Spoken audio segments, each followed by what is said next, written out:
اب آپ اس مبارک سلسلے کا 15واں حلقہ سماعت فرمائیں۔ مجھے پولیس والے روز مارتے ہیں، شام کو پھر کپڑے پہن کے ہم آ جاتے ہیں، ہمارا کیا بگڑتا ہے؟ ہمارے پاس تو منوں کے حساب سے عزت ہے نا، آپ کی عزت ہوتی ہے تھوڑی سی دھکے سے بھی ختم ہو جاتی ہے۔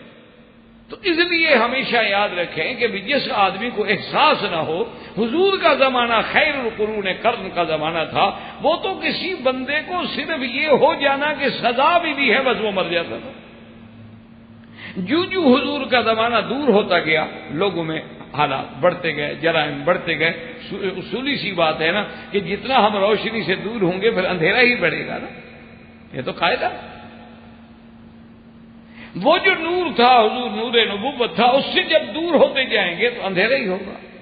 تو حضرت عمر رضی اللہ تعالی نے صحابہ کی میٹنگ بلائی کہ بھی شراب کی حد میں فیصلہ کیا جائے، اجتہاد کیا جائے۔ تو سب سے پہلے کہتے ہیں کہ رائے حضرت علی نے بھی دی، لیکن 80 کوڑے کی حد جاری کرنے والا جو ہے وہ حضرت عمر رضی اللہ تعالی عنہ وارض۔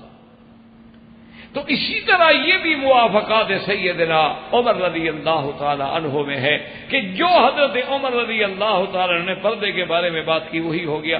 ایک دفعہ حضرت آقا انعامدار صلی اللہ علیہ وسلم کے بارے میں مشہور ہو گئی بات کہ حضور نے بیویوں کو چھوڑ دیا۔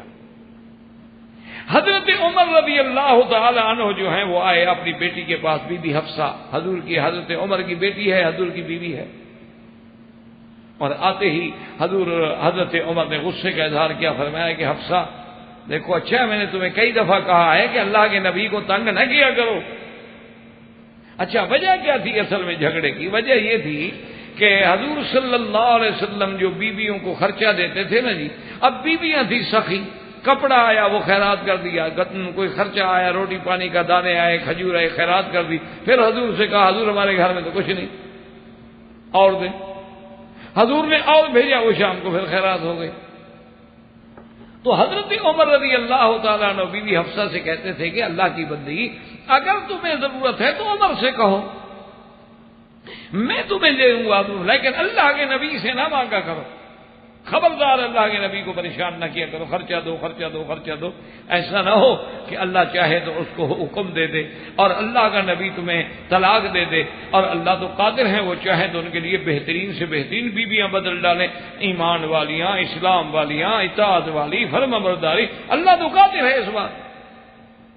تو خدا کی قدرت ہے۔ صحابہ کہتے ہیں کہ جیسے حضرت عمر نے کہا تھا نا کہ خدا چاہے تم سے طلاق دلوا دے اور وہ اپنے نبی کے لیے اور بیویوں، اسی طرح قرآن نازل ہو کہ عسى ربه ان طلقكن ان يبدله ازواجا خيرا منكن مسلمات مؤمنات قانتات تائبات عابدات سائحات طیبات و ابکارا۔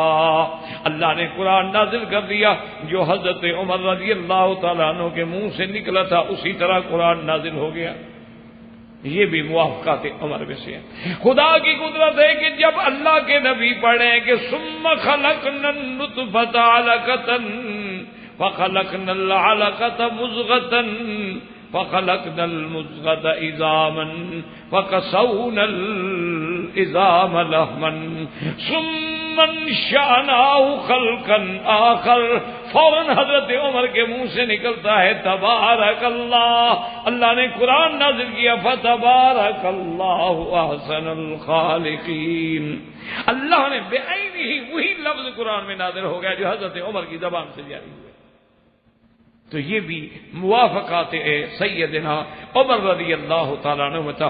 اسی لیے سیدہ عائشہ کہتی تھیں کہ واللہ عمر کان ابکریا احوذیا النسیج وحدہ، وہ کہتی تھی خدا کی قسم ہے عمر جیسا عبقری ہم نے نہیں دیکھا، آپ جیسا ذہین ہم نے نہیں دیکھا، آپ جیسا دین اسلام پہ کنٹرول کرنے والا ہم نے نہیں دیکھا ہے۔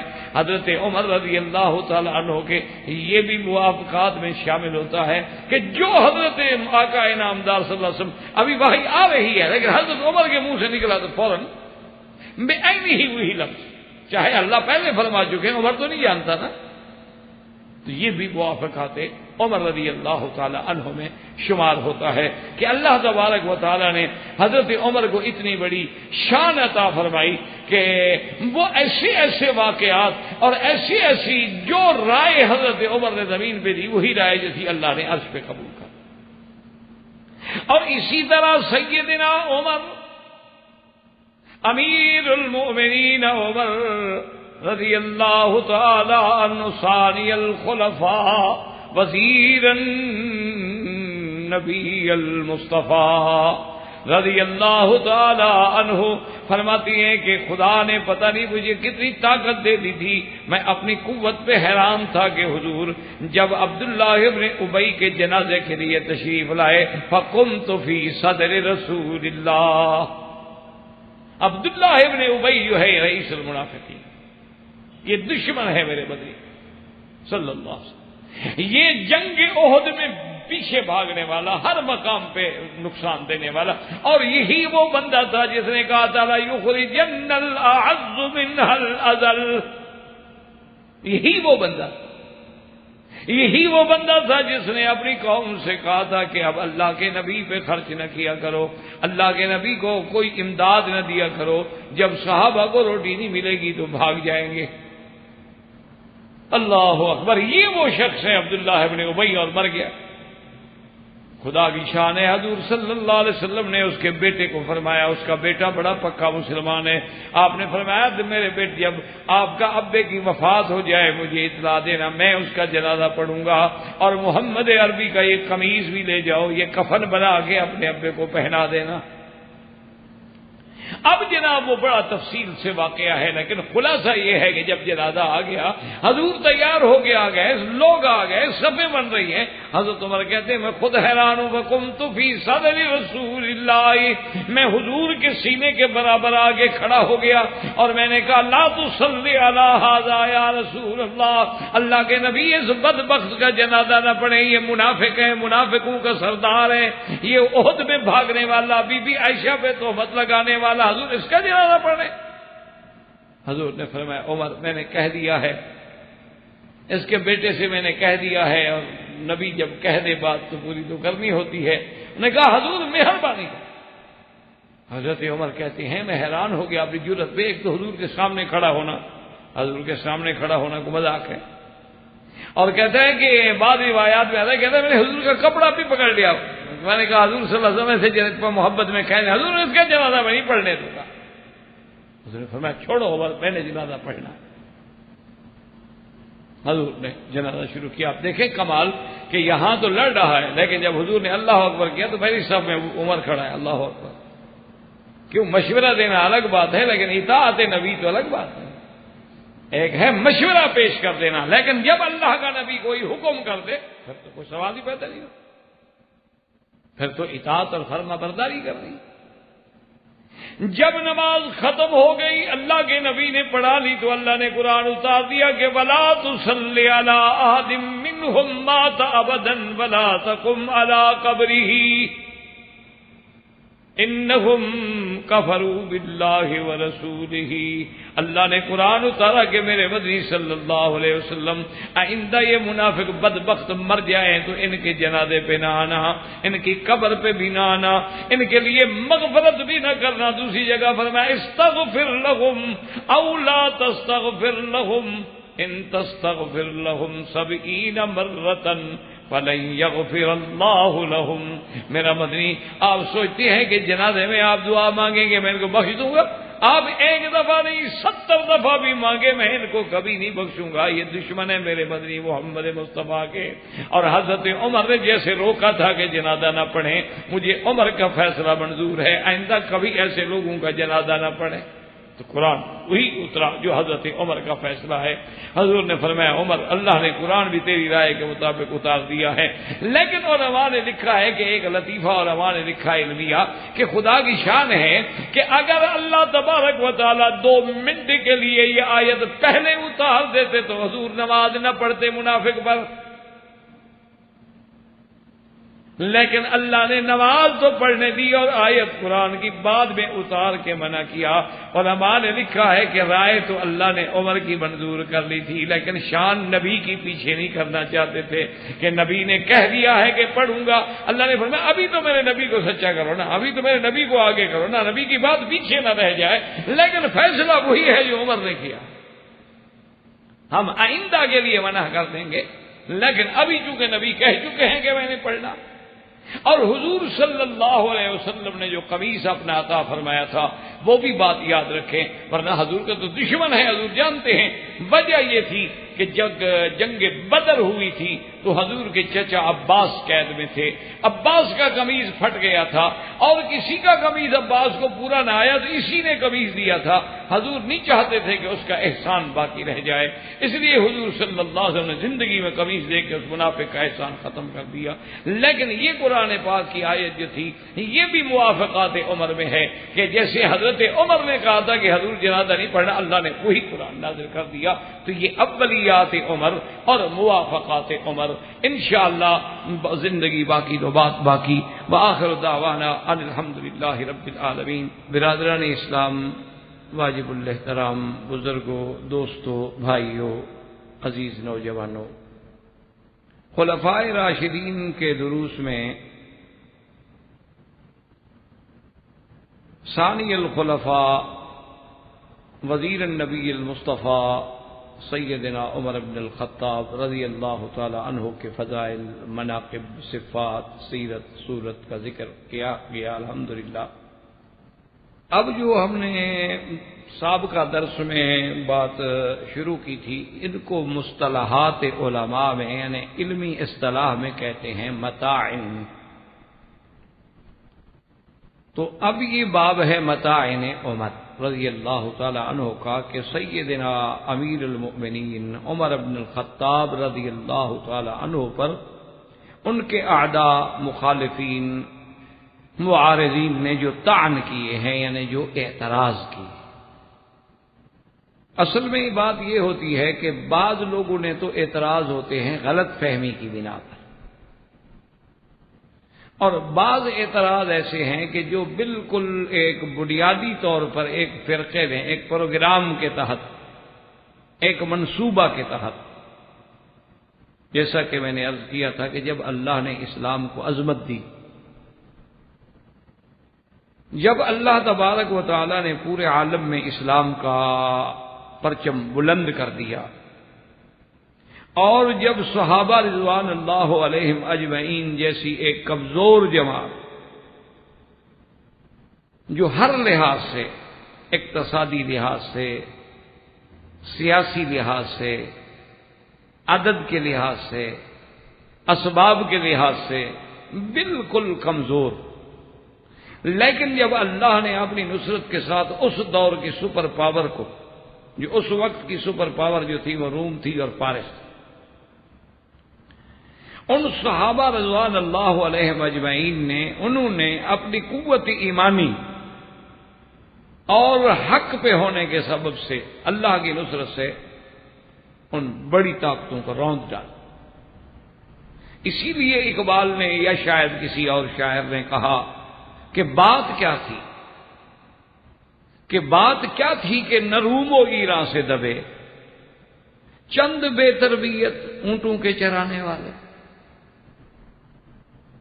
تو جب اسلام اس زور سے پھیلا کہ روم فتح ہو گیا، فارس فتح ہو گیا، اسلام قسطنطنیہ فتح ہو گیا، اسپانیہ تک پہنچ گیا، غرناطہ تک پہنچ گیا، ماشاءاللہ یعنی ادھر سین تک اسلام پہنچ گیا، تو اب دشمنان اسلام نے یہ سوچا کہ ہم ان کا مقابلہ قوت سے نہیں کر سکتے، اب مقابلے کا ایک حل ہے کہ منافقانہ طور پہ ہم مسلمان بن کے ان کے اندر داخل ہو کر مسلمانوں کو آپس میں تقسیم کریں۔ اور اس فتنے کے پیچھے یہودیت تھی، اور آج بھی 1400 سال کے بعد دیکھ لیں کہ اسلام کے خلاف جتنی سازشیں ہو رہی ہیں ان کے پیچھے یہودیت، صہیونیت۔ تو ان لوگوں نے پھر اپنے لوگ پیدا کیے، سیدنا عمر رضی اللہ تعالی عنہ کو شہید کرایا، پھر سیدنا عثمان رضی اللہ تعالیٰ عنہ کو محصور کر کے مدینہ منورہ میں شہید کرایا، جیسے انشاءاللہ ہم پڑھیں گے۔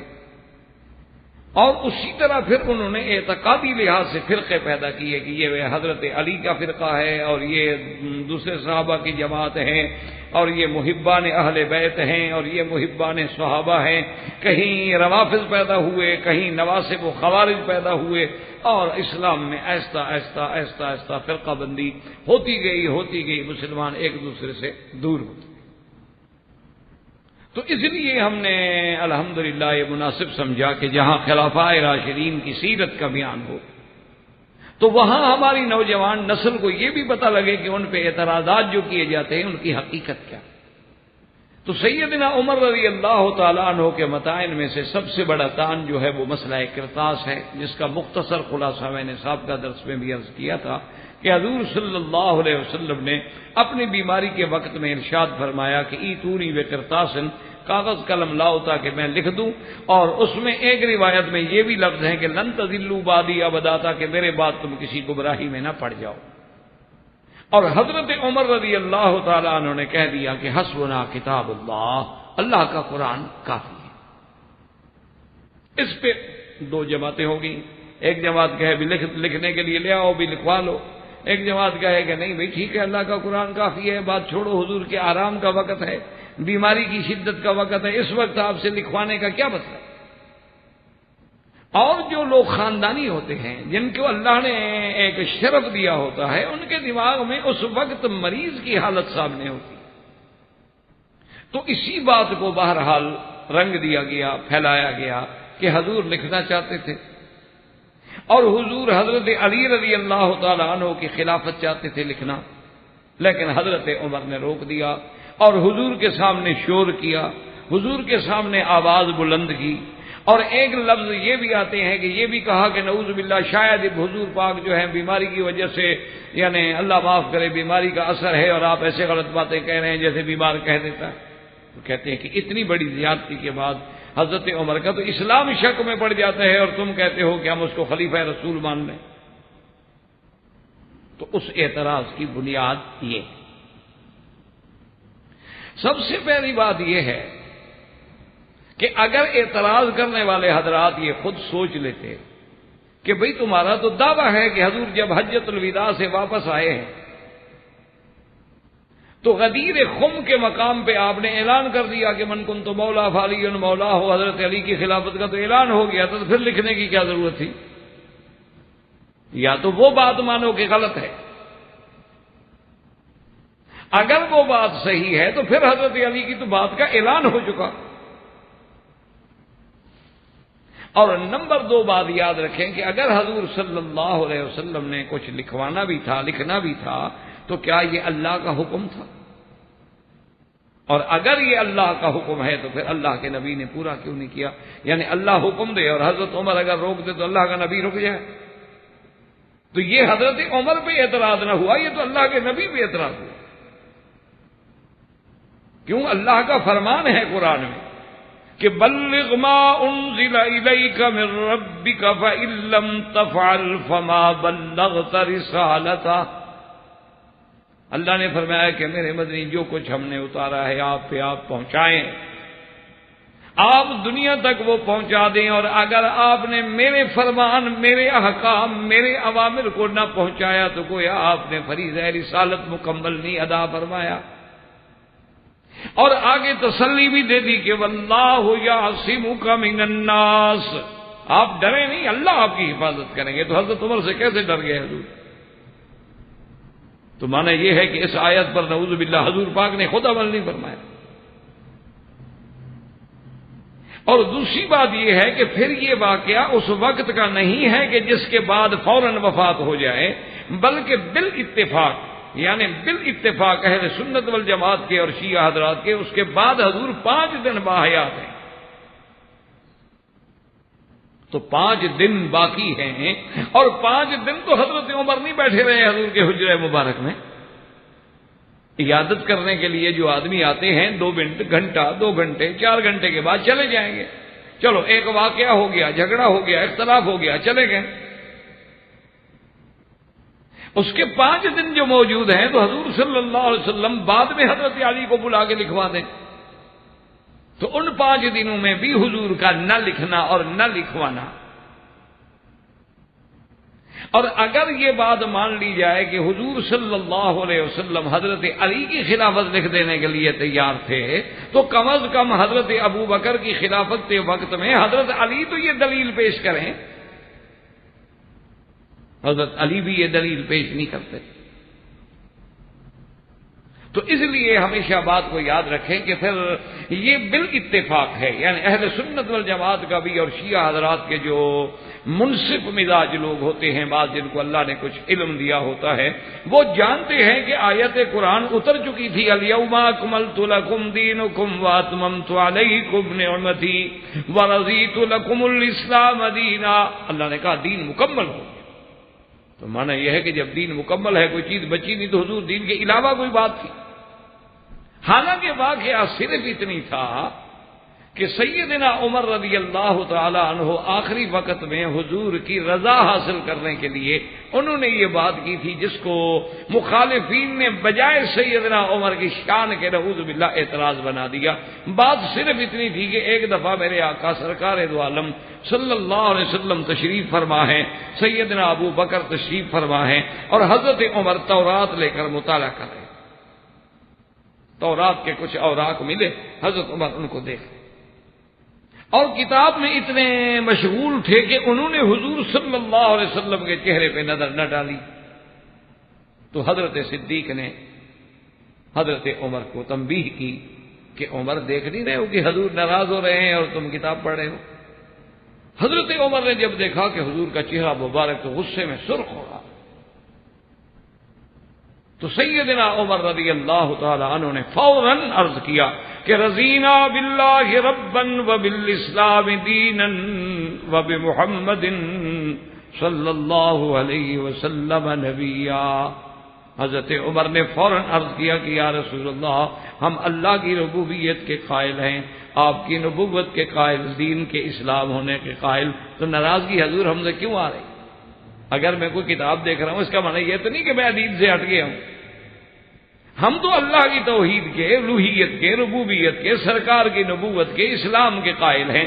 حضور نے فرمایا کہ عمر لو کان موسیٰ حیا لما وسعہ الا اتباعی او کما قال رسول اللہ صلی اللہ علیہ وسلم. فرمایا کہ عمر اگر آج موسیٰ علیہ السلام بھی زندہ ہوتے تو وہ بھی میری اتباع کرتے، میری نبوت، میری شریعت کے تابع ہوتے.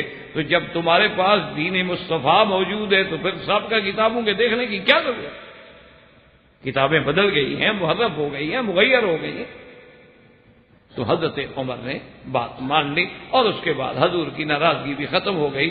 تو حضرت عمر کے دل میں یہ بات تھی. تو اب چونکہ ایک موقع ملا اور حضور کی بیماری کا عالم ہے، اور حضور صلی اللہ علیہ وسلم نے فرمایا کہ کاغذ دوات لے آؤ، قلم دوات لے آؤ، میں لکھ دوں. حضرت عمر نے اپنے اس بات کو اللہ کے نبی کے دل سے دور کرنے کے لیے کہ یا رسول اللہ، اب تو ہم اتنے پکے ہو گئے، حسبنا کتاب اللہ، اللہ کا قرآن ہمارے لیے کافی، اب لکھنے کی کیا ضرورت ہے؟ تاکہ حضور کا دل مطمئن ہو جائے کہ حضرت عمر اب قرآن پہ اتنا پکا ہو چکا ہے کہ اب مجھے میرے لکھوانے کی بھی ضرورت نہیں رہی. وہ تو اپنی صفائی میں ایک بات کر رہے ہیں، نہ کہ اعتراض کر رہے ہیں حضور صلی اللہ علیہ وسلم. اور دوسری بات یاد رکھیں کہ اگر صحیح معنی میں بات یاد کی جائے تو دراصل حضور صلی اللہ علیہ وسلم اگر لکھنا چاہتے تھے تو پتہ ہے وہ کیا تھا؟ وہ خلافت ابی بکر. اس کی دلیل کیا ہے کہ صحیح روایات میں موجود ہے کہ حضور صلی اللہ علیہ وسلم نے ایک دفعہ حضرت عائشہ سے فرمایا ادعی لی اباک انا اکتبہ، اپنے ابا کو بلاؤ، میں چاہتا ہوں کہ میں ان کو لکھ دوں خلافت میرے بعد. اور اس کے فوراً بعد حضور نے فرمایا یا اب اللہ والمؤمنون الا ابی بکر. فرمایا اچھا عائشہ مت بلاؤ، اللہ بھی نہیں چاہتا ابو بکر کے سوا، اور مومن بھی ابو بکر کے سوا کسی کو قبول نہیں کریں گے، لکھنے کی ضرورت ہی نہیں. تو حضور صلی اللہ علیہ وسلم نے اپنا وہ ارادہ بدل دیا. اس وقت بھی اگر کوئی خیال آیا تو پھر وہ خلافت ابی بکر کے بارے میں ہو سکتا ہے، نہ کہ خلافت علی کے بارے میں. تو اس لیے اس اعتراض کو سیدنا عمر رضی اللہ تعالی عنہ پر محمول کرنا یعنی نہ تو یہ عقل سلیم کا کوئی فیصلہ ہو سکتا ہے اور نہ ہی کوئی منصف انسان جو ہے وہ اس کو حضرت عمر رضی اللہ تعالی عنہ کے خلاف کہہ سکتا ہے کہ سرکار دو عالم کی تکلیف کا وقت ہے. یعنی ابھی آپ اندازہ کریں ہمارے اپنے خاندان میں یعنی ہماری قوم میں، مقصد رشتہ دار نہیں برادری میں، قوم میں ایک آدمی تھا، اس نے وہ سردار تھا، بہت بڑا ڈاکٹر بھی تھا اور خان بھی تھا، زمیندار بھی تھا اور بہت بڑا ڈاکٹر تھا. اور وہ ہمارے بہاولپور اسٹیٹ میں جس دور میں ڈاکٹر نہیں ہوتے تھے وہ پہلے ڈاکٹروں میں پہلے بیچ میں ہے جو باہر سے پڑھ کے آئے تھے. یعنی اس دور میں کوئی ڈاکٹر ہوتا ہی نہیں تھا ہمارے دیہاتوں میں. تو اس نے دوسری شادی کر لی. اب اتفاق یہ فطری بات ہے، حالات ہوتے ہیں کہ دوسری بیوی جب آ جائے تو پہلی بیوی بیچاری دور ہو جاتی ہے، اس کی اولادیں بھی ذرا دور ہو جاتی ہیں، دوسری بیوی جو ہے وہ قریب ہوتی ہے اور اس کی اولاد بھی قریب ہوتی ہے. تو ان لوگوں نے باقاعدہ اس خان صاحب پہ اپنا محبت سے، پیار سے، خدمت سے اتنا تسلط کر لیا کہ ساری چیزیں جو تھی نا، خان صاحب بڑی جائیداد کے مالک تھے، سب اپنے قبضے میں لے لی. تو اب خان صاحب کو بیماری میں خیال آیا کہ بھئی یہ بات تو ٹھیک ہے لیکن میری پہلی بیوی بچے تو مارے جائیں، میرے پہلے بیوی بچے جو ہیں وہ تو مارے جائیں. اچھا خدا کی شان ہے ابھی انہی ڈاکٹر صاحب کا ایک لڑکا جو ہے وہ اب بھی یہاں اسی ملک میں ہیلتھ آپ کے وزارت سیاہ میں کام کرتے ہیں. تو انہوں نے اپنے بیٹے کو، پہلی بیوی کے بیٹے کو پیغام دیا کہ بھی تم اپنی امی کو لے آؤ. وہ اس مکان میں اب تو دوسری بیوی کے ساتھ رہ رہے تھے نا، اپنی والدہ کو اپنے مکان سے لے آؤ اور وہاں سے ایسا کرو کہ کوئی اقرار نامے کا اسٹامپ بھی لے آؤ تاکہ میں تم لوگوں کا حصہ جو ہے وہ اسٹامپ کر کے لکھ دوں تمہیں. خدا جانے میری موت کے بعد یہ تم لوگوں کو کچھ دیں گے کہ نہیں دیں گے، کیونکہ اب تو ہر چیز ان کے قبضے میں ہے. تو اس نے جا کے اپنی امی سے کہا، اس کی امی آئی یعنی اس کی پہلی بیوی آئی اور انہوں نے کہا کہ خان صاحب ہمارا مقدر ہمارے ساتھ ہے، اب تمہاری موت کا وقت ہے، اس وقت ہم تم سے اسٹامپ لکھواتے پھریں. پہلے تو تمہیں اسٹامپ لینے کے لیے جانا چاہیے یا اسٹامپ فروش کو گھر میں بلا کے اس سے تم خود خریدو، ہم خرید کے لے آئیں گے تو اس کی تو کوئی حیثیت نہیں ہوگی.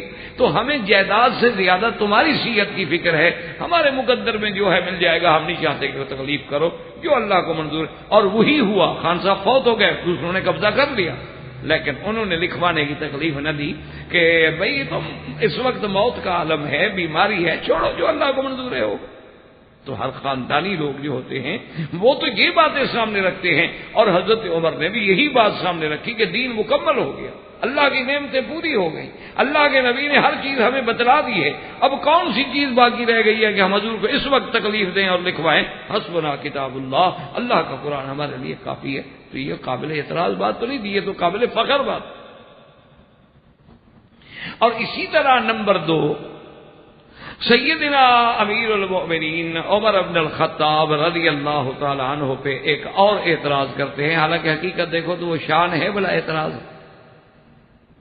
وہ کہتے ہیں کہ جی حضور صلی اللہ علیہ وسلم نے ایک آدمی کا جنازہ پڑھانا چاہا اور حضرت عمر نے آ کے روک دیا اور آ کے کہا کہ حضور آپ جنازہ نہ پڑھیں. حضور نے کہا کہ نہیں میں پڑھوں گا، عمر نے کہا کہ میں نہیں پڑھنے دوں گا اور حضور کا کپڑا پکڑ کے کھینچا. تو کہتے ہیں کہ دیکھو اللہ کے نبی کے سامنے آ کے مقابلہ کرنا، اللہ کے نبی کو روکنا، پھر حضور کا کپڑا پکڑ کے کھینچنا، اتنا بے ادبی کرنا. جن کے آگے آواز اونچی ہو جائے تو عمل برباد ہو جاتے ہیں، اور یہ تو آواز کی بات نہیں، حضور کو روک رہے ہیں، پکڑ رہے ہیں، کپڑا پکڑ کے کھینچ رہے ہیں. تو کہتے ہیں کہ یہ چیز جو ہے یہ ثابت کرتی ہے کہ حضرت عمر نے حضور کے سامنے نعوذ باللہ بے ادبی کی، گستاخی کی، اور معنی یہ ہے کہ اپنے روب اور دبدبے سے حضور جو کام کرنا چاہتے ہیں نہیں کرنے دیتا.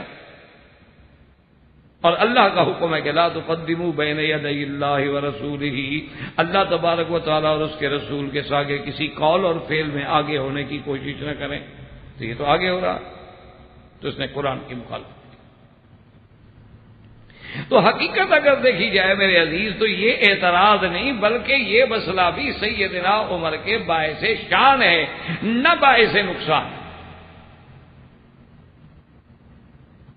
وہ واقعہ اصل میں یہ ہے کہ ابن ابی ابن سلول جو رئیس المنافقین تھا مدینہ منورہ میں اور دشمن نبی صلی اللہ علیہ وسلم، اور یہ اتنا بڑا دشمن ہے، اتنا بڑا گستاخ ہے، جس نے ایک دفعہ صحابہ سے اور اپنی جماعت کو صحابہ کے بارے میں اتنے گستاخانہ لفظ کہے تھے کہ سمن کلبہ کا یاکلو کا، کہنے لگا کہ عربوں کا محاورہ ہے کہ اپنے کتے کو گھی کھلاؤ، پالو تاکہ تمہیں کل کو کھا جائے، تم لوگوں نے ان کو پالا ہے اسی لیے تمہیں مار رہے ہیں آج۔ اتنا گستاخ۔ اور یہ وہی آدمی ہے جو سیدہ عائشہ رضی اللہ تعالی عنہا پر تہمت لگانے میں سب سے پہلا بندہ ہے، سب سے پہلا کردار ہے کہ بی بی عائشہ کے بارے میں انہوں نے کہا جی یہ کیسے ہو سکتا ہے ایک نوجوان لڑکی ہو 18 سال کی اور ایک نوجوان صحابی ہو اور 2 دن کا سفر ہو اور نعوذ باللہ وہ بیوی کیسے بچ گئی؟ تو سیدہ عائشہ پہ تہمت لگانے والا بھی یہی ابن ابی، اور یہی وہ ابن ابی ہے جس کے بارے میں قرآن کہتا ہے کہ اس نے کہا تھا اپنی جماعت کو بلا کے کہ لا تنفقوا علی من عند رسول اللہ حتی ينفضوا، اس نے کہا کہ اے انصار مدینے والوں، تم لوگوں نے مہاجرین کی خدمت کی ہے، جگہ دی، گھر دیا، پیسہ دیا، دولت دی، رشتے دیے، تم لوگ آج کے بعد بند کر دو حضور کے صحابہ کی مدد کرنا، یہ تو سارے روٹی کے لیے آئے ہوئے ہیں، جب مدد بند ہوگی چندہ بند ہو جائے گا بھاگ جائیں گے۔ یہ کہنے والا یہی ابن ابی، اور یہ کہنے والا بھی یہی ابن ابی تھا کہ یقولون لئن رجعنا الى المدینۃ لیخرجن الاعز منها الاذل، اس نے کہا کہ اچھا ہم اب مدینے لوٹ کے ایسا کریں گے کہ ہم عزت والے جو ہیں ان ذلت والوں کو نکال دیں گے۔ یہ لفظ بھی اسی نے کہا، اور یہ وہی آدمی ہے جس کا بیٹا اتنا پکا مسلمان ہے کہ جب یہ مدینہ منورہ واپس آئے اپنے گھر کے پاس آیا تو بیٹا تلوار لے کے کھڑا ہو گیا دروازے پہ۔ اس نے کہا کیا کر رہے ہو؟ اس نے کہا واللہ خدا کی قسم ہے میرے ابا تم میرے گھر میں داخل نہیں ہو سکتے ہو جب تک تم زبان سے یہ نہ کہو کہ میں ذلیل ہوں اور محمد مدنی عزت والے۔ تم حضور کے سامنے ایسی بات کرو، سارے لوگ آ گئے تمہارا باپ ہے جانے دو۔ اس نے کہا باپ کا کیا بنا، حضور کو نعوذ باللہ ذلیل کہے۔ یہ وہی آدمی ہے جب اس کا جنازہ آیا اور حضور پاک نے جنازہ پڑھنے کا ارادہ فرما لیا، اور اس سے پہلے قرآن کی ایک آیت اتر چکی تھی منافقین کے بارے میں، سواء علیہم استغفرت لهم ام لم تستغفر لهم ان تستغفر لهم 70 مرة فلن يغفر الله لهم۔ اللہ نے فرمایا میرا مدنی آپ ان منافقین کے لیے بخشش مانگے یا نہ مانگے، اگر 70 دفعہ بھی مانگے تو میں ان کو بخشنے کے لیے تیار نہیں ہوں۔ تو یہ آیت اتر چکی ہے، اسی لیے حضرت عمر کہتے ہیں میں سامنے آیا کہ یا رسول اللہ ان کے لیے تو بخشش مانگے یا نہ مانگے 70 دفعہ بھی مانگے تو اللہ معاف نہیں کرے گا، اس بدبخت کا جنازہ پڑھا رہے ہیں آپ۔ تو اب آپ ایمان سے کہیں حضرت عمر اپنے غصے کی وجہ سے روک رہے ہیں یا محبت رسول میں روک رہے ہیں؟ کہ یہ تو آپ کا دشمن ہے، یہ تو سیدہ عائشہ کا دشمن ہے، یہ وہ بندہ ہے جو احد والے دن اپنے 400 کی فوج جو ہے واپس لے کے مسلمانوں کی شکست کا ذریعہ بنا ہے۔ حضور آپ اس کے لیے دعا مانگیں؟ اچھا پھر دعا مانگنے کا یا رسول اللہ کو فائدہ بھی ہو، جب وہ فائدہ ہی نہیں ہوگا اللہ فرما چکے ہیں کہ میں ان کو نہیں بخشوں گا۔ تو حضور صلی اللہ علیہ وسلم حدیث میں آتا ہے کہ یبتسم، حضور عمر آگے کھڑے ہیں کہہ رہے ہیں اور حضرت مسکرا، حضور کھڑے مسکرا۔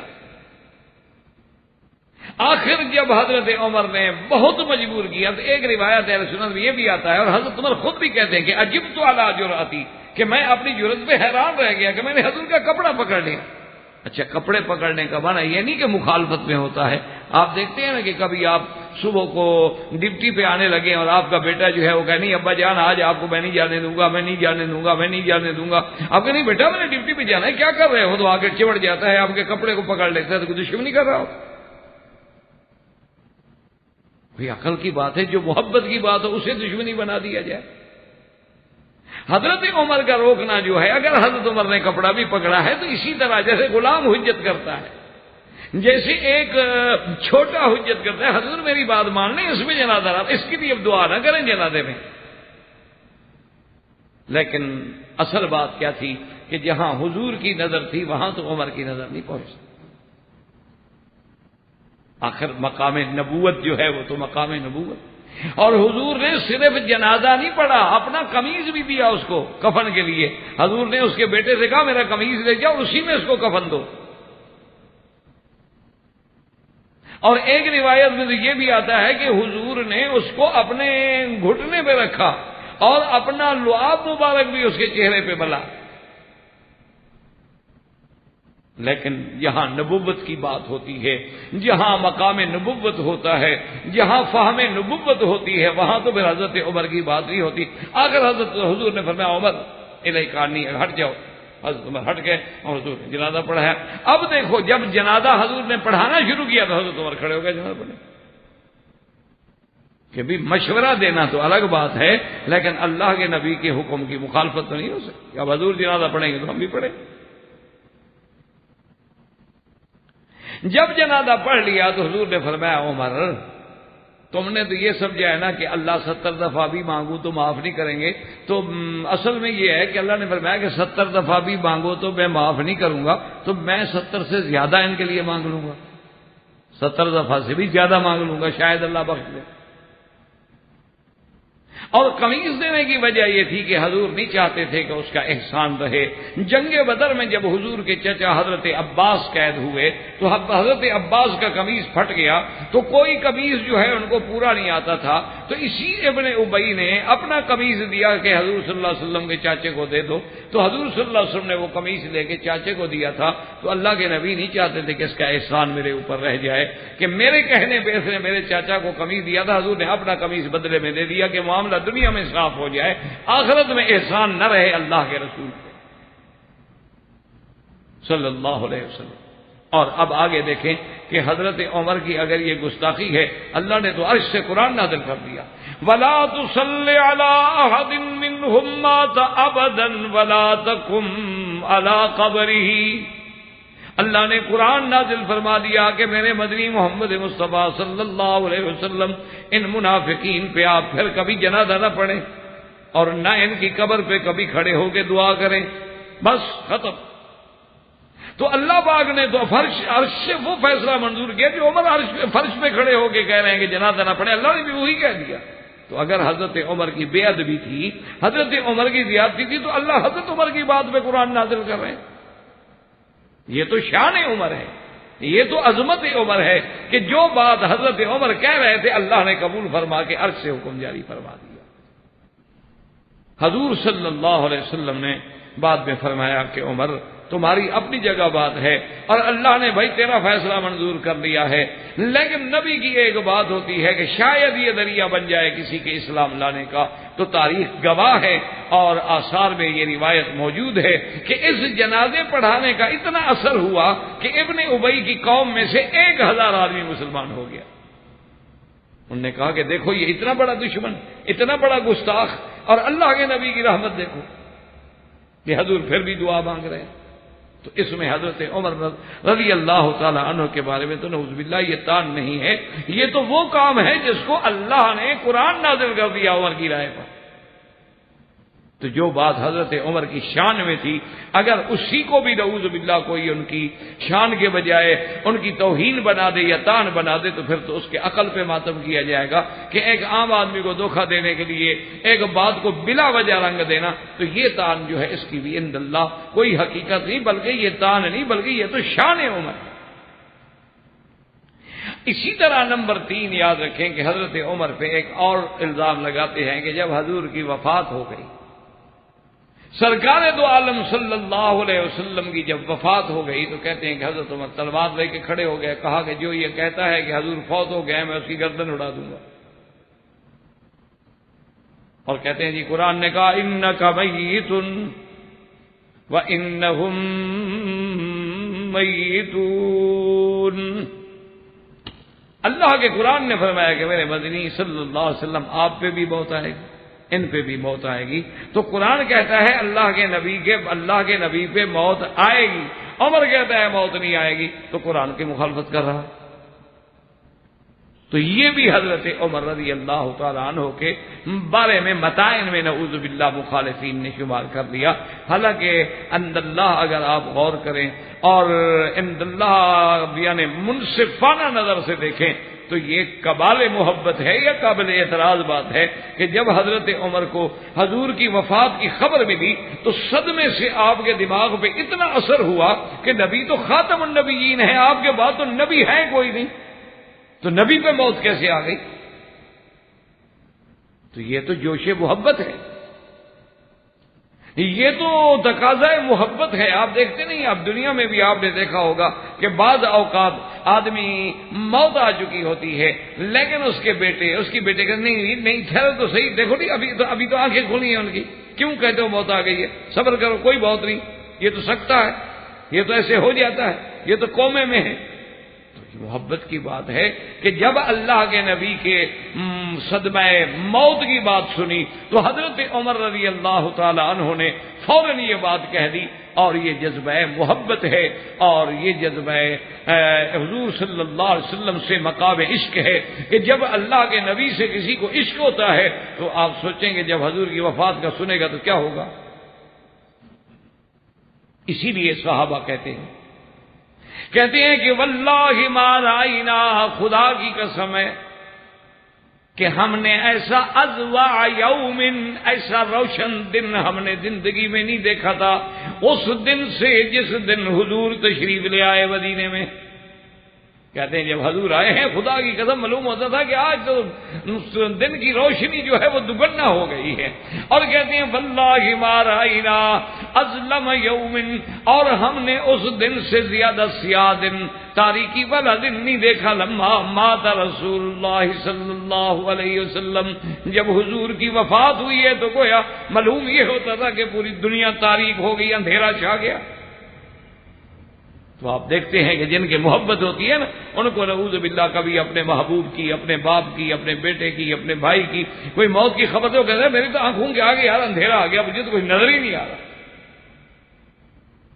تو یہ تو کمال محبت ہے، یہ تو حضور صلی اللہ علیہ وسلم کے ساتھ عشق ہے. اسی لیے یاد رکھیں، اسی لیے بی بی سیدہ فاطمہ الزہرا رضی اللہ تعالی عنہا نے بھی کہا تھا کہ سبت علی مصائب لو انہا سبت علی الایام سرن لیالیا، کہ حضور آپ کی جدائی میں مجھ پہ ایسے مصیبتوں کے پہاڑ ٹوٹ پڑے ہیں کہ اگر یہ مصیبتیں کسی دن پہ بھی گر جاتی تو وہ رات بن جاتے. تو حضرت عمر کا یہ کہنا یہ عشق رسول ہے یا نعوذ باللہ تعالی. اس لیے پھر حضرت عمر فرماتی ہیں کہ تھوڑی دیر کے بعد فقدم ابی بکر رضی اللہ تعالی عنہ، حضرت ابی بکر آئے، فحمد اللہ واثنا علیہ، حضور کے منبر پہ کھڑے ہو کے خطبہ پڑھا، اللہ کا حمد کیا، اللہ کی ثنا بیان کی، اور اس کے بعد حضرت نے اعلان فرمایا کہ لوگوں سن لو، یا ایھا الناس من کان یعبد محمدا فإن محمدا قد مات ومن کان یعبد اللہ فإن اللہ حی لا یموت. حضرت عمر حضرت ابی بکر نے خطبے کے بعد فرمایا کہ لوگوں اگر تم عبادت کرتے تھے اللہ کے نبی کی تو اللہ کے نبی پہ موت آ گئی ہے، اگر تم اللہ کی عبادت کرتے ہو تو یہ اس کی صفت ہے جو ہمیشہ زندہ ہے اور موت نہیں آئے گی. باقی نبی ہو، رسول ہو، ولی ہو، فرشتہ ہو، موت آئے گی، اللہ کے نبی پہ بھی موت آ گئی. وما محمد الا رسول قد خلت من قبلہ الرسل افإن مات او قتل. جب آپ نے یہ آیت پڑھی حضرت عمر کہتے ہیں خدا کی قسم ہے مجھے ایسے معلوم ہو رہا تھا کہ جیسے یہ آیت آج اتری ہو، اور پھر اللہ نے میرے دل میں بھی بات ڈال دی کہ واقعی ابی بکر صحیح کہہ رہے ہیں. تو یہ مقام محبت ہے، یہ عشق ہے حضور کے ساتھ، یہ نہیں کہ نعوذ باللہ یہ اعتراض ہے یا تان ہے سیدنا عمر پر. تو اس تان کی بھی عند اللہ کوئی حقیقت نہیں. اسی طرح جناب آگے آئے ایک اور تان جو سیدنا عمر پہ ہے وہ یہ ہے، وہ کہتے ہیں کہ جی آپ نے ایک حاملہ عورت تھی، اس پر زنا ثابت ہو گیا. جب اس پہ زنا ثابت ہو گیا تو حضرت عمر رضی اللہ تعالی عنہ نے اس پہ حد جاری کر دی، حکم دے دیا کہ اس کو حد مارو. تو اس عورت کو صحابہ لے کے جا رہے تھے حد مارنے کے لیے، تو راستے میں حضرت علی رضی اللہ تعالیٰ عنہ آئے، انہوں نے پوچھا کہ کیا بات ہے، کیوں اس عورت کو لے کے جا رہے ہیں؟ انہوں نے کہا حضرت عمر نے فیصلہ فرما دیا ہے حد کا۔ تو انہوں نے کہا کہ چلو واپس لے کے آئے۔ انہوں نے کہا عمر کیا فیصلہ کر دیا ہے اللہ کے بندے، تم کو اس پر حد مارنے کا تو حق ہے، لیکن لیس علی ابنہا سبیل، لیکن اس کے پیٹ میں جو بچہ ہے اس پر تو تمہارا کوئی حق نہیں حد مارنے کا، وہ تو حاملہ ہے۔ تو حضرت عمر نے فرمایا کہ لولا علی لہلک عمر، کہ علی اگر تم نہ ہوتے تو عمر تو آج ہلاک ہو۔ تو یہ بھی تان کرتے ہیں کہ دیکھو جی، ان کو یہ بھی پتہ نہیں تھا کہ حاملہ عورت کو حد نہیں لگائی جاتی، تو جس آدمی کو اتنے مسئلے کا پتہ نہ ہو تو وہ خلیفۃ المسلمین کیسے بن گیا؟ تو یہ تان بھی حقیقت نہیں رکھتا کہ ضروری تو نہیں ہوتا کہ عورت کے تمام احوال سے قاضی جو ہے وہ باخبر ہو۔ حضرت علی رضی اللہ تعالیٰ عنہ کو اس کے حمل کا پتہ تھا، حضرت عمر کو پتہ نہیں تھا، جب پتہ لگ گیا تو روک دی اور حضرت علی کی بھی تعریف فرما دی۔ تو اس میں کون سا قابل اعتراض بات؟ اچھا، اسی طرح ایسے حالات جو ہیں، ایسے حالات میں تو اللہ کے نبی سے بھی فیصلے ہوئے ہیں، ایک عورت کو حضور نے بھی حکم دے دیا کہ حد مارو، اور وہ حدیثتاً نفاس تھی، یعنی ابھی ابھی بچہ پیدا ہوا تھا اس کا، حضور نے حکم دے دیا رجم کا، تو حضرت علی رضی اللہ تعالیٰ کو حکم دیا، حضرت علی نے رجم نہیں ماری۔ اس کے بعد حضور نے پوچھا کہ کیا ہوا، اس عورت کو سزا دے دی، حد جاری کر دیا؟ حضرت نے کہا لا یار۔ انہوں نے کہا کیوں؟ انہوں نے کہا یا رسول اللہ حدیثتاً نفاس ہے، وہ تو ابھی تک بیچاری نفاس سے بھی نہیں نکلی، اور اس کے بعد ابھی چھوٹا سا بچہ ہے اس کا۔ تو حضور نے فرمایا احسنت یا علی، اچھا کیا تم نے، مجھے پتہ نہیں تھا کہ وہ حدیثتاً نفاس ہے۔ تو اگر اس میں اللہ کے نبی کی شان میں کوئی فرق نہیں آتا تو عمر کی شان میں کیسے فرق آ گیا؟ ایک چیز کا پتہ نہ ہو اور اس پر اگر آپ ایک فیصلہ فرما دیں۔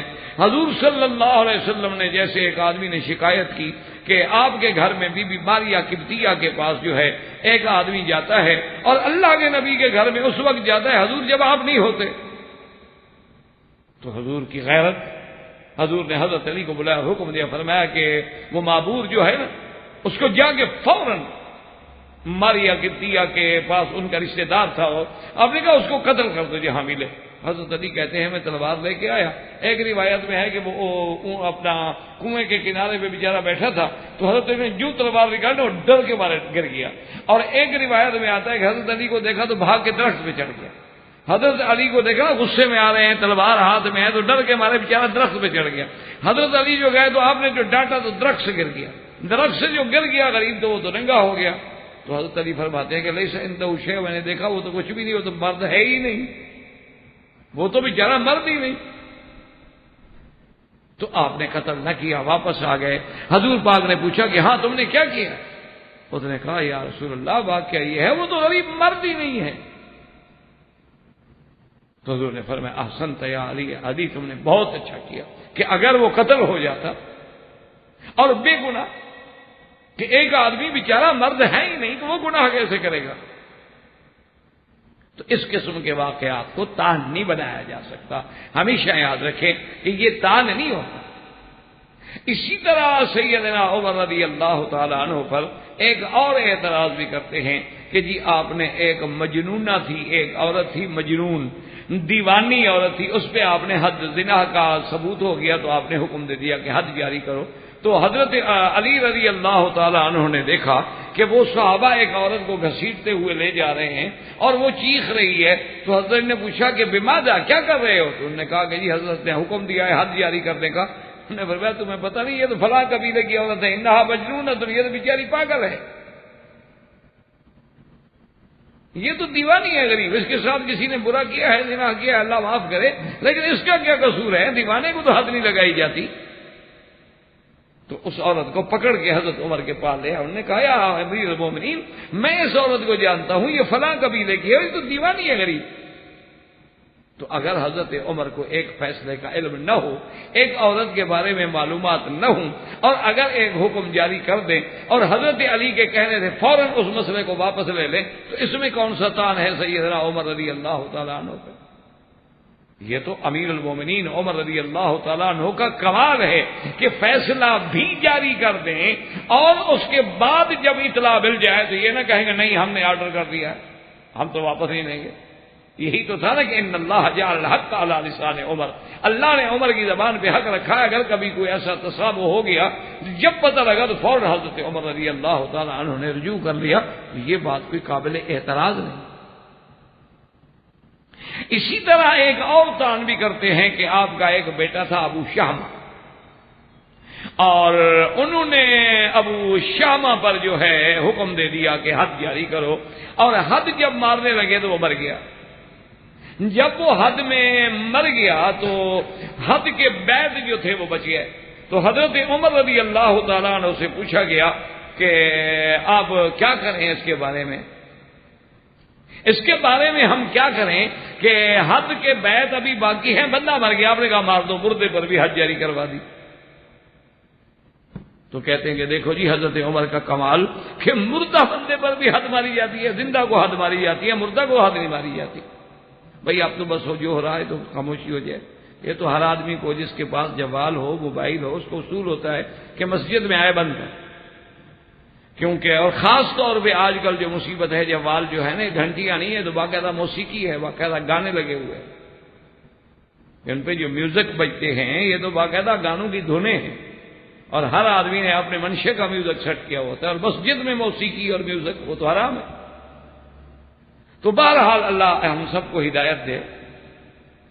تو اب جناب یہ ہے کہ حضرت عمر رضی اللہ تعالی عنہ کے بارے میں اس قسم کا پہلی چیز سمجھیں کہ حضرت عمر کا حد مارنا یا مردے پہ حد مارنا یہ واقعہ ہے ہی نہیں، ہوا ہی نہیں، دنیا میں اس کا وجود ہی نہیں. یعنی یہ قصہ اتنا جھوٹا ہے کہ لم یثبت، کسی سند صحیح سے ثابت ہی نہیں. جب قصہ ثابت ہے ہم جواب کس بات کریں، واقعہ ہی نہیں، یہ تو گھڑنتو ہے.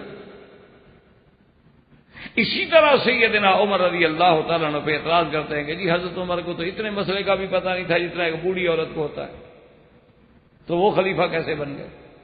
وہ واقعہ اصل میں یہ ہے کہ سیدنا عمر رضی اللہ تعالیٰ عنہ نے ایک دن اعلان کیا. آپ نے فرمایا کہ لوگوں حق المہر میں غلا نہ کرو، حق المہر نہ بڑھاؤ، حق المہر زیادہ نہ کرو. اگر کسی نے حق المہر بڑھا کر دیا حضور کی بیٹیوں سے، حضور کی بیویوں سے، تو میں عمر جو ہے ضبط کر لوں گا اور بیت المال میں جمع. یہ انتظامی امر ہے. حضرت عمر کیا چاہتے تھے کہ بھئی اگر ہم نے حق المہر کو اتنا مہنگا کر دیا تو حلال مہنگا ہو جائے گا، اور حلال جب مہنگا ہو جائے گا تو حرام خود بخود سستا ہو جائے گا. یہی وجہ ہے نا کہ آپ دیکھیں یورپ میں، آپ امریکہ میں، یورپ میں، ان ملکوں میں آپ جا کے دیکھیں، وہاں 10 سال 20 سال سے مرد عورت اکٹھے رہ رہے ہیں لیکن نکاح نہیں. اچھا بچے ہو گئے، اولادیں ہیں باقاعدہ، اچھا رہتے بھی اکٹھے ہیں لیکن نکاح نہیں کرتے، چونکہ نکاح میں آنے کے بعد جو ذمہ داریاں قانونی طور پہ ان پہ پڑتی ہیں وہ قبول کرنے کے لیے تیار نہیں. تو اس لیے ہمیشہ یاد رکھیں کہ اگر آپ جیسے کہ اب یہاں مثلا اس معاشرے میں جو پیسے والے لوگ ہیں ان کے لیے کم از کم شادی کا صرف کھانا جو ہے 5 لاکھ کا تو کھانا ہے، 3 لاکھ صرف ایک رات کا افراح کا کرایہ ہے اس قصر کا جس میں شادی ہوتی ہے، اور اس کے علاوہ کھانا الگ ہے. اچھا پھر جو گھر بنائیں گے اس کے ڈیکوریٹ کریں گے. یعنی ایک متوسط آدمی نے مجھے بتایا کہ میں نے اپنا جو فلیٹ جو ہے اس کو ٹھیک کیا ہے شادی کے لیے تو 1,75,000 ریال میرا لگا ہے اس کے ڈیکوریشن پہ، اور وہ بھی کرائے کا ہے. یعنی کل اگر جھگڑا ہو جائے تو اٹھا دو، اور جو کچھ بنایا ہو گیا وہ تو اسی کمروں کے مطابق سیٹ کیا گیا ہے نا. تو جب اتنی مہنگائی ہو جائے تو لوگ کیا کریں گے آخر؟ تو اس لیے حضرت عمر نے ایک انتظامی حکم جاری کیا. جب آپ باہر آنے لگے تو ایک بڑھیا نے حضرت عمر کا ہاتھ روک لیا اور اس نے کہا کہ حضرت عمر قرآن میں آتا ہے کہ آتیتم احداہن قنطارا، اور قنطار کہتے ہیں ڈھیر سارے سونے کو، تو آپ نے یہ پابندی کیوں لگائی؟ تو حضرت عمر چپ کر کے کھڑے ہو گئے اور کہا اچھا الحمدللہ مدینے کی بوڑھی عورتیں بھی حضرت عمر سے زیادہ فقیہ نکلی، بھائی وہ قرآن کے زیادہ سمجھنے والی نکلی ہیں. اور حضرت عمر نے کہا کہ ٹھیک ہے میں اپنا آرڈر واپس لے لیتا ہوں. تو اب کہتے ہیں کہ جی حضرت عمر کو مسئلے کا پتہ نہیں۔ اللہ کے بندے یہ تان نہیں ہے، یہ مسئلے کی بات ہی نہیں، مسئلے کا پتہ نہ ہونا بھی ویسے کوئی ایسی بات نہیں ہوتی، کوئی توہین نہیں ہوتی۔ حضرت علی خود فرماتے ہیں کنت رجلا مزاح، کہ میں بڑا جوانی میں بڑا قوی اور طاقت والا آدمی تھا، تو مجھے اس قوت سے طاقت سے ہر وقت جو ہے مزی آتی رہتی تھی پیشاب کے ساتھ۔ تو اب میں شرم کے مارے حضور سے مسئلہ نہیں پوچھتا تھا کہ بھی مزی پر غسل کرنا ہے یا وضو کرنا ہے، مجھے شرم آتی تھی کہ حضور کی بیٹی میری بیوی ہے، میں کیسے مسئلہ پوچھوں۔ تو میں نے ایک آدمی کو سکھلایا کہ حضور سے مسئلہ پوچھ کے آؤ، اس بارے میں کیا حکم ہے؟ تو حضور نے فرمایا کہ نہیں، جب تک منی نہ ہو، شہوت سے نہ نکلے، مزی یا ودی جو ہے اس پہ غسل نہیں ہوتا، بس استنجا کر دیا، وضو کر دیا، کافی ہے۔ تو اب حضرت علی کو یعنی غسل کا مسئلہ بھی نہیں آتا تھا، وہ خلیفہ کیسے بن گئے؟ یہ تو اعتراض بےہودگی والی بات، نہ حضرت علی کی شان میں یہ گستاخی ہے، نہ حضرت کیوں مسئلے کا نہ ہونا۔ ایک عورت نے حضور سے آگے مسئلہ پوچھا کہ یا رسول اللہ مجھے میرے خاوند نے ماں کہہ کے حرام کر دیا ہے، آپ بتلائیں میرے حق میں کیا ہوگا؟ آپ نے فرمایا کہ ما انزل اللہ فی کے، تیرے بارے میں کوئی قرآن کی آیت نہیں اتری۔ اس نے کہا حضور باقی سب دنیا کے مسئلے آپ حل کرتے ہیں، میرے لیے نہیں اتری۔ تو اب اللہ کے نبی نے کہا اللہ کی بندی جب قرآن نہ آئے تو میں کیسے فیصلہ کروں؟ انہوں نے کہا نہیں حضور آپ سب کا فیصلہ کرتے ہیں، میرا نہیں کرتے۔ حضور سے جھگڑ رہی ہے اور اس کے بعد کہا اچھا جی میں جا رہی ہوں، اللہ کو شکایت کرتی ہوں۔ اللہ نے قرآن اتارا کہ قد سمع اللہ قول التی تجادلک فی زوجہا وتشتکی الی اللہ واللہ یسمع تحاورکما۔ محمد مدنی صلی اللہ نے سن لیا ہے اس عورت کا جھگڑا جو آپ سے جھگڑ رہی تھی، اللہ نے سن لیا، اللہ نے حکم جاری کر دیا۔ تو اگر کسی مسئلے میں اللہ کا نبی بھی فرما دے کہ لا ادری، تو نبوت میں شان میں کمی نہیں آتی، چاہے جائے کہ حضرت عمر کی خلافت میں کمی آئے۔ اور یہ تو مسئلے نہ جاننے کی بات ہی نہیں ہے، حضرت عمر جانتے ہیں سب کچھ، یہ تو انتظامی امور تھے۔ ورنہ حدیث مبارک میں ہے حضور نے فرمایا سب سے بہتر اور خیر والی عورت وہ ہوتی ہے جس کا حق المہر تھوڑا ہو، ایسرہن صداقا، جو بالکل آسانی کے ساتھ بھائی بالکل شریعت کے مطابق حق المہر ہے، شریعت کے مطابق ایک دیکھ پکائی ولیمہ ہو گیا، السلام علیکم نہ خرچ۔ یہ کیا ہے کہ عورت کی وجہ سے بندہ ساری زندگی قرضے ہی ادا کرتا رہے؟ تو یہ بات تو حضور کی حدیث مبارک ہے۔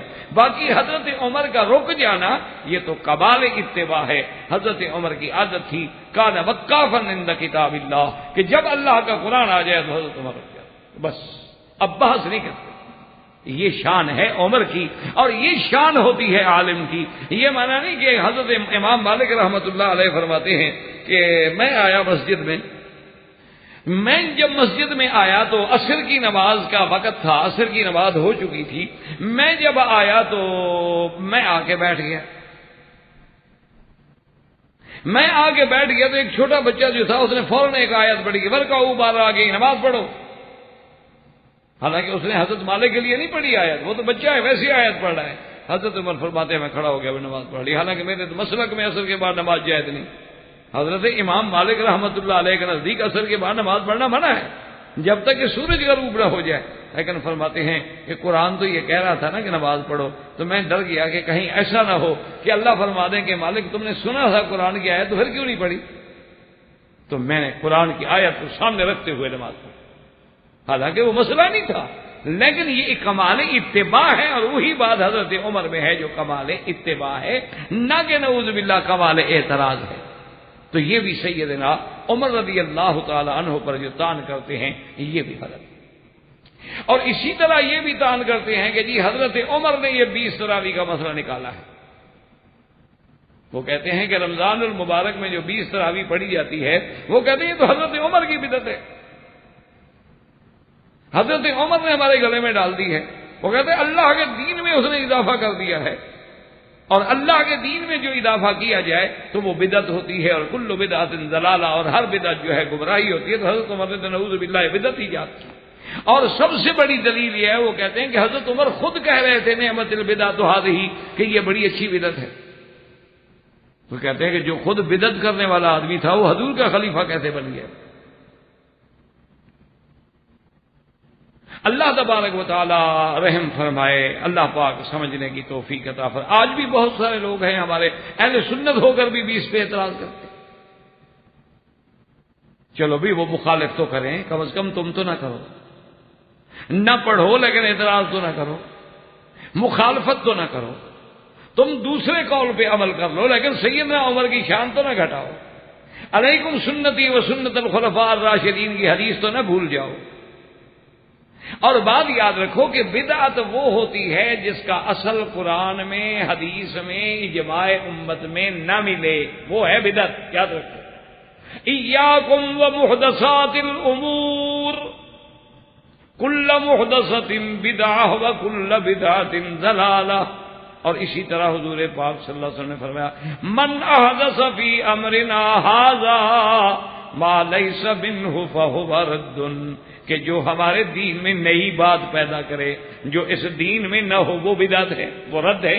لیکن تراویح تو 3 رات حضور نے خود پڑھائی ہے، تو وہ بدعت کیسے بن گئی؟ حضور پاک نے باقاعدہ 3 راتیں خود مسجد میں آ کے تراویح پڑھائی، اور چوتھی رات جب صحابہ بیٹھے رہے حضور نہ آئے، صبح کو حضور نے فرمایا کہ میں نے رات تمہاری آوازیں سنی تھیں، تمہاری بے تابی بھی دیکھی تھی، لیکن میں آمدن نہیں آیا کہ کہیں ایسا نہ ہو کہ اللہ کو پسند آ جائے اور اللہ میری امت پہ نماز فرض کر دے اور میری امت نہ پڑھ سکے۔ تو جب حضور سے پڑھنا ثابت ہے تو وہ بدعت کیسے ہو گئی؟ یا تو حضور نے نہ پڑھی ہو، پھر تو آپ کہیں کہ حضرت عمر نے دین میں ایک نئی بات نکالی۔ اور دوسری بات یہ ہے آپ کا کہنا نعمت البدعۃ، تو شرعی بدعت مراد نہیں، بے اعتبار لغت کے دیکھو بھی ہے تو نئی بات نا کہ پہلے ہر کاری کے پیچھے 4 بندے، ادھر اس کاری کے پیچھے 2 بندے، اس کاری کے پیچھے 3 بندے، فجمعہم علی ابی بن کعب، حضرت عمر نے حضرت ابی بن کعب، کیونکہ ابی بن کعب وہ آدمی ہے اقرأکم، حضور نے فرمایا صحابہ میں سب سے زیادہ قرآن پڑھنے والا جو ہے ابی ہے، تو اس میں حضرت عمر نے حکم دیا، اور پھر سارے صحابہ اس پہ متفق ہو گئے، اور حضرت عمر کے زمانے سے لے کر آج تک توارث سے تعامل امت مصطفیٰ چلا آ رہا ہے۔ اس بات کو کیسے کہا جائے کہ حضرت عمر کا اعتراض ہے؟ بلکہ یوں کہو کہ جتنا قیامت تک 20 تراویحیں پڑھی جائیں گی حضرت عمر کو تو ثواب ملے گا۔ اور حضرت عمر خلیفہ راشد ہے، ہر خلیفہ راشد کا عمل اور پھر اجماع صحابہ ہے کہ ایک صحابی نے بھی اعتراض نہیں کیا، تو اس لیے یہ اعتراض اور یہ طعن جو ہے دراصل وہ بھی اپنے اندر کوئی حقیقت نہیں رکھتا۔ اور اسی طرح وہ یہ کہتے ہیں کہ جی حضرت عمر نے متع حرام کر دیا، حالانکہ متع حلال تھا۔ متع کا معنی یہ ہوتا ہے کہ کسی عورت کے ساتھ آدمی بغیر کسی گواہوں کے جا کے اپنی ایڈجسٹمنٹ کر لے کہ جی 1 رات کا آپ کیا لیں گی؟ انہوں نے کہا جی میں 200 روپے لوں گا۔ اس نے کہا اچھا ٹھیک ہے آپ 10 راتوں کے لیے میری پابند ہو جائیں۔ انہوں نے کہا ٹھیک، اس نے قبول کر لیا۔ تو یہ ہے متع۔ یہ ان کے نزدیک، شیعہ حضرات کے نزدیک صرف یہ نہیں کہ حلال ہے بلکہ عبادت ہے۔ اللہ معاف کرے۔ اور استدلال وہ یہ کرتے ہیں، وہ کہتے ہیں جی حضرت ابن عباس کا فتویٰ موجود ہے کہ متع حلال ہے، اور حضرت عمر پہلا آدمی ہے جس نے متع حرام کر دیا۔ وہ کہتے ہیں جی حضرت عمر پہ کتنا بڑا گناہ ہوگا کہ متع حرام کر دیا، متع حلال ہوتا تو لوگ زنا تو نہ کرتے نا، متع کر لیتے۔ تو آج قیامت تک جو ساری دنیا لوگ زنا میں مبتلا ہوں گے سبب تو عمر بن گیا۔ یہ بھی سیدنا عمر پہ طعن ہے۔ یاد رکھیں اصل بات یہ تھی کہ متع اسلام میں پہلے حلال تھا، کوئی نص نہیں آئی تھی اس کی حرمت کی۔ جیسے شراب کے بارے میں قرآن بھی اترا تھا، پہلی آیت بھی اتری تو صرف یہ اتری تھی کہ یسألونک عن الخمر والمیسر قل فیہما اسم کبیر ومنافع للناس۔ پھر آیت اتری کہ لا تقربوا الصلاۃ وانتم سکارا۔ اس کے بعد آیت اتری کہ شراب حرام ہے۔ تو جن لوگوں نے اگر پہلے پی لیا تھا تو ان کا کیا قصور ہے بھائی؟ اسلام میں پہلے متع حرام نہیں تھا، بعد میں اللہ نے متع حرام کیا، اور قرآن میں آگے کہ الا علی ازواجہم او ما ملکت ایمانہم، کہ تمہارے لیے صرف 2 چیزیں حلال ہیں، یا تمہاری بیویاں یا وہ عورتیں جو تمہارے ملک یمین میں تمہارے جہاد کے بعد حصے میں آئیں۔ فمن ابتغى وراء ذلك فاولئک هم العادون۔ ان 2 کے علاوہ اگر کوئی تیسرا رستہ ڈھونڈے تو وہ اللہ کی حدود سے نکلنے والا ہے۔ تو یہ تو اللہ نے حرام کیا ہے، عمر کا کیا قصور ہے بھائی؟ یہ تو اللہ نے قرآن میں حرام کیا، حضرت عمر کا کیا قصور ہے؟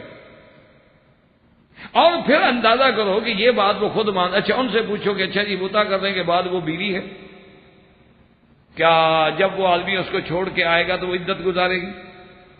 اگر اسی دوران میں 10 دن کے لیے جو کنٹریکٹ ہو اسی میں بندہ مر جائے تو عدت وفات گزارے گی؟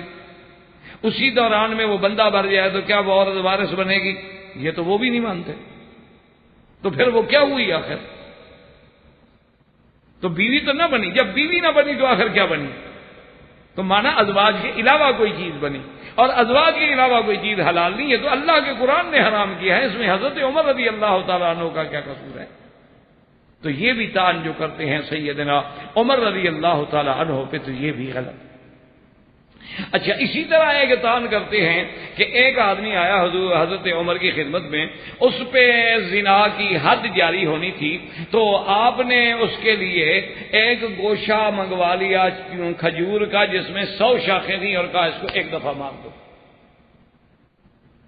تو کہتے ہیں دیکھو یہ اپنا آدمی تھا، تو حضرت عمر نے 100 کوڑے کے بجائے 100 شاخیں مروا کے چھٹی کر دی، تو اللہ کے حدود کو توڑ ڈالا۔ اور یہ یعنی واقعہ ہماری بھی بعض کتابوں میں موجود ہے۔ الحمدللہ ہم لوگوں میں یہ عادت نہیں ہے کہ ہم حقائق سے چھپائیں یا حقائق کو نہ مانیں یا نعوذ باللہ جھوٹی باتیں بنائیں، جو بات ہے وہ اچھا اس کی وجہ کیا ہے کہ اس قسم کا فیصلہ بھی خود حضور پاک نے فرمایا تھا۔ حضور صلی اللہ علیہ وسلم کی خدمت میں ایک آدمی کو لایا گیا، انہوں نے کہا یا رسول اللہ اس بندے نے زنا کیا،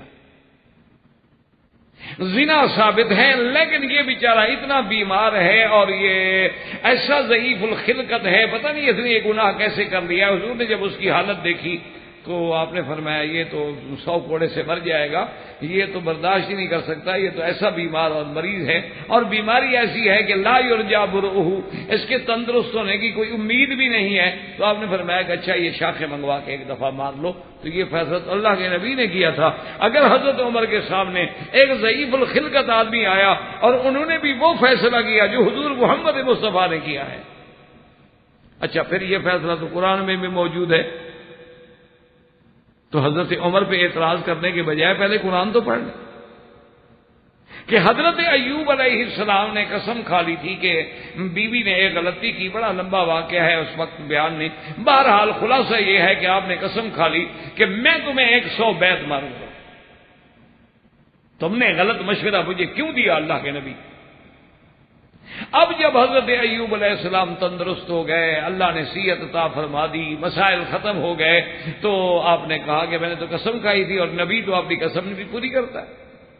اللہ نے فرمایا وَخُذْ بِيَدِكَ ضِغْثًا فَاضْرِب بِّهِ وَلَا تَحْنَثْ إِنَّا وَجَدْنَاهُ صَابِرًا۔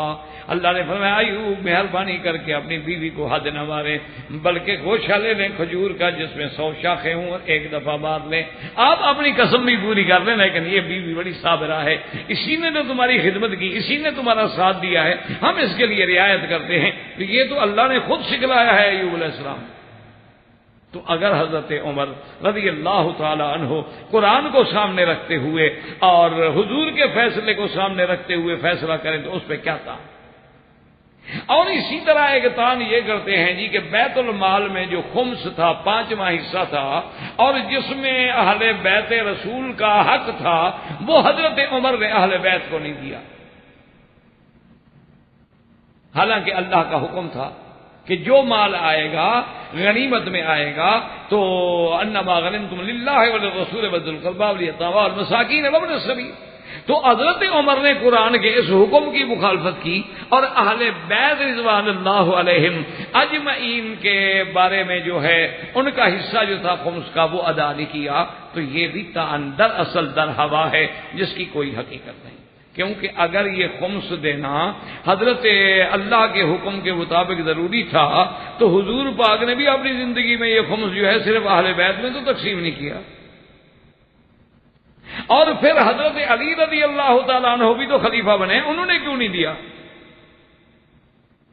تو اصل میں حضور کا عمل مبارک یہ تھا کہ اس خمس میں سے جو اہل بیت کی حاجت ہوتی تھی وہ پوری کر دیتے تھے، اور یہی عمل حضرت ابو بکر نے کیا، یہی عمل حضرت عمر نے کیا کہ حضرت عمر خود بلا کے حضرت علی کو فرماتے تھے کہ یہ لے لو، اور جو بیوہ ہیں، جو یتیم ہیں، جو نوجوان بچے شادیاں کرنا چاہتے ہیں، جن نوجوان لڑکیوں کی شادیاں ہونی ان میں دے دو۔ تو وہی عمل برقرار رکھا جو حضور صلی اللہ علیہ وسلم نے اور حضرت ابو بکر نے، اور اسی عمل کو حضرت علی نے برقرار رکھا۔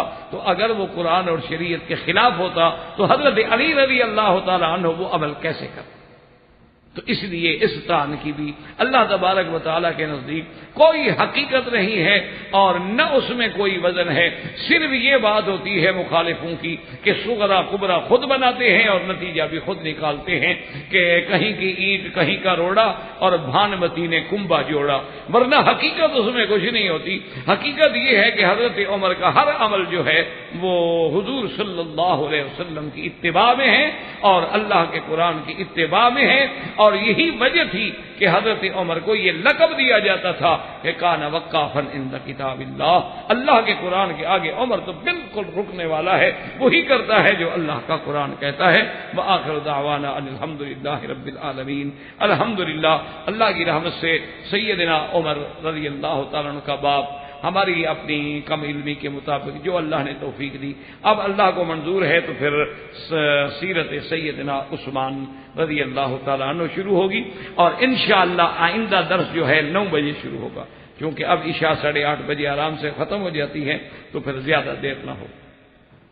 برادران اسلام، واجب الاحترام بزرگوں، دوستوں، بھائیوں، عزیز نوجوانوں، خلافت راشدہ اور خلفاء راشدین کے ضمن میں آج کا درس جو ہے انشاءاللہ سیدنا عثمان غنی ذی النورین رضی اللہ تعالی عنہ کے بارے میں ہے۔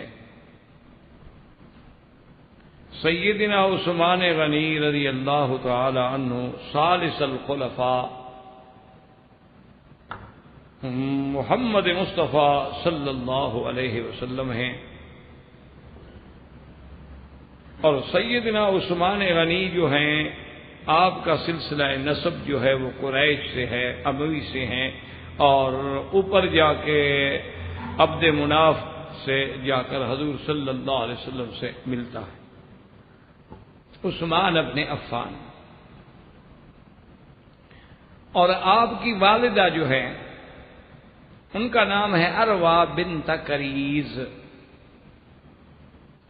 اور آپ کی والدہ کی جو والدہ ہیں یعنی حضرت عثمان کی نانی ہو گئی، وہ ہیں ام حکیم البیضاء بنت عبد المطلب، یہ عبد المطلب کی بیٹی ہیں۔ اور اللہ کی شان یہ ہے کہ حضور کے والد جو ہیں عبداللہ، تو عبداللہ اور حضرت عثمان کی نانی جو ہے یہ توأمتین، یہ جاڑا پیدا ہوئی، کٹھے پیدا ہوئی ہیں۔ تو حضرت عثمان رضی اللہ تعالی عنہ کا ایک بہت بڑا شرف ہے کہ صرف یہ نہیں کہ نسب میں ملتے ہیں، بلکہ اس طرح قرب ہے کہ ام حکیم البیضاء عبد المطلب کی بیٹی ہیں اور حضور صلی اللہ علیہ وسلم عبد المطلب کے پوتے ہیں، اور پھر ام حکیم البیضاء جو ہیں یہ اور آپ کے والد جو ہیں عبداللہ وہ دونوں توأمتین ہیں، یعنی کٹھے پیدا ہوئے، جیسے جڑواں بچے پیدا ہوتے ہیں تو وہ ان کے ساتھ جڑواں پیدا ہوئے۔ اور حضرت عثمان کی کنیت جو تھی ابو عمر بھی ہے اور ابو عبداللہ بھی، اور آپ کو لقب ملا ہے ذی النورین، اور یہ لقب جو ہے ذی النورین یہ بھی اصحاب رسول پاک صلی اللہ علیہ وسلم کو کسی کو نہیں، یہ شان صرف حضرت عثمان کی۔ اور اس لقب کے ملنے کی وجہ جو لکھی ہے علماء نے، محدثین نے، انہوں نے فرمایا کہ حضرت نوح علیہ السلام سے لے کر سرکار دو عالم سیدنا محمد الرسول اللہ صلی اللہ علیہ وسلم تک کسی پیغمبر کے زمانے میں کسی بھی صحابی کو یہ مقام نہیں ملا کہ کسی نبی کی 2 لڑکیاں جو ہیں اس کے گھر میں آئی ہوں۔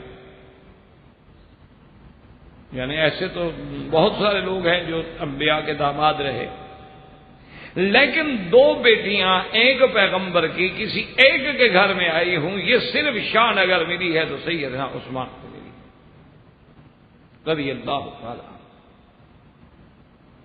حضور صلی اللہ علیہ وسلم کی بیٹی بی بی رقیہ، ان کا نکاح جو ہے وہ حضور صلی اللہ علیہ وسلم کی نبوت سے یعنی بعثت سے بھی پہلے ہوا،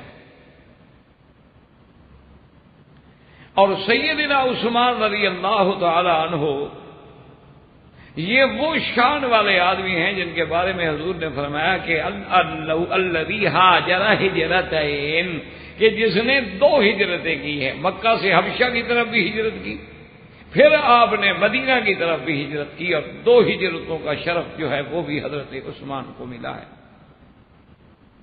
اور سیدنا عثمان رضی اللہ تعالی عنہ کے گھر میں جو آپ کی پہلی بیوی ہیں بی بی رقیہ بنت رسول اللہ صلی اللہ علیہ وسلم، یہ جب غزوہ بدر کا وقت آیا تو بی بی صاحبہ بیمار تھی،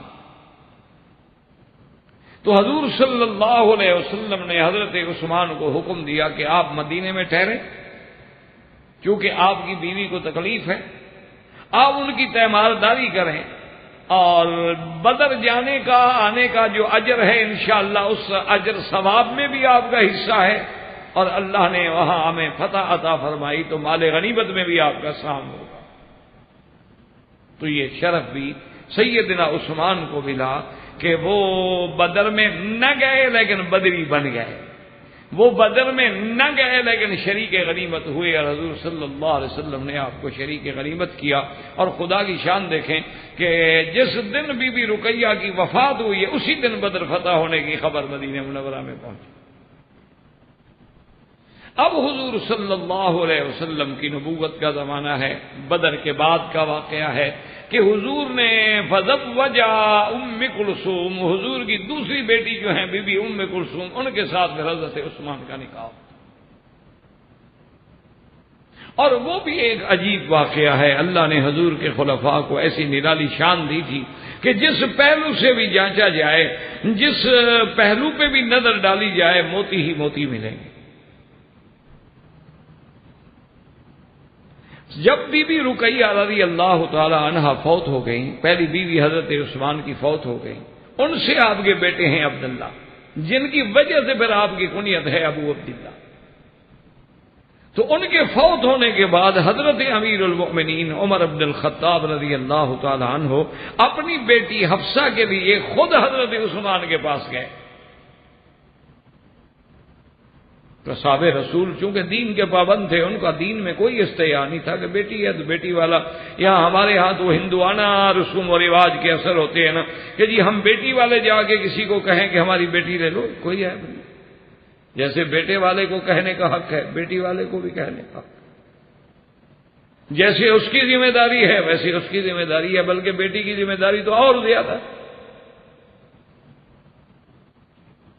تو سیدنا عمر رضی اللہ تعالی عنہ نے جب سیدنا عثمان غنی رضی اللہ تعالی عنہ کی خدمت میں آ کے خود پیغام دیا کہ عثمان تمہاری بیوی فوت ہو گئی ہے، میری بیٹی موجود ہے، شادی کر۔ فسکت عثمان، حضرت عثمان چپ کر گئے، کوئی جواب نہیں دیا، نہ ہاں کی نہ۔ حضرت عمر رضی اللہ تعالی عنہ میں چونکہ جلال تھا، انہوں نے حضرت عثمان کو تو کچھ نہ کہا، لیکن حضور کی خدمت میں آ کے شکایت کی کہ یا رسول اللہ، دیکھا کہ عثمان نے میرے ساتھ کیا کیا؟ ما فعل بی عثمان، حضور نے فرمایا ما فعل بک، کیا ہو گیا؟ انہوں نے کہا حضور میں اپنی بیٹی کا پیغام لے کے گیا باپ ہو کر، اور میں بھی تو قریشی ہوں، میں بھی تو قریش میں سے ہوں، میرا بھی تو کوئی مقام ہے دنیا میں اپنی بیٹی کا پیغام لے کے حضرت عثمان کے باجے پھنسا کا تھا۔ عثمان چپ کر گئے، کہہ دیتے میں نہیں لیتا، بھئی ہاں نہ تو کرو، چپ کر کے بیٹھے رہے۔ حضور صلی اللہ علیہ وسلم مسکرائے، حضور صلی اللہ علیہ وسلم مسکرائے اور فرمایا عمر تم کیوں غصہ کرتے ہو میرے عثمان؟ تمہاری بیٹی کا نکاح اس بندے سے ہوگا جو عثمان سے بہتر ہے، اور عثمان کا نکاح اس لڑکی سے ہوگا جو تمہاری بیٹی سے بہتر ہے۔